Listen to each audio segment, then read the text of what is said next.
शेतकरी नेते रविकांत तुपकर यांच्या आंदोलनाची दखल घेण्यासाठी तहसील कार्यालय परिसरात शेतकरी क्रांती मोर्चाच्या वतीने तीव्र निदर्शने करत तहसीलदार यांना निवेदन देण्यात आले। सदर निवेदन गुरुवार दिनांक 5 सप्टेंबर रोजी दुपारी 3 वाजता दिले। शेतकरी नेते रविकांत तुपकर हे शिंदखेड राजा येथील राजमाता जिजाऊच्या स्मृतीस्थळावर बेमुदत अन्नत्याग आंदोलनाला बसले आहेत।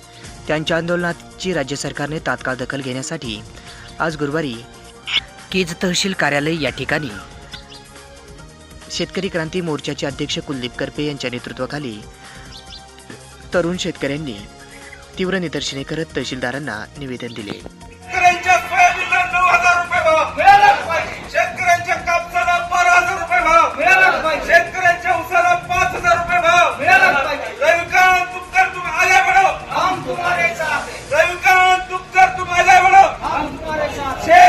शेतकऱ्यांच्या सोयाबीन कापूस प्रश्नाच्या संदर्भात शेतकरी नेते रविकांत तुपकर यांनी 4 सप्टेंबर पासून राजमाता जिजाऊ यांच्या स्मृतीस्थळावर बेमुदत अन्नत्याग आंदोलन चालू केले आहे। मायबाप सरकारनं अद्याप या आंदोलनाची दखल घेतली नसल्याने महाराष्ट्रातील शेतकरी आता आक्रमक होत आहेत।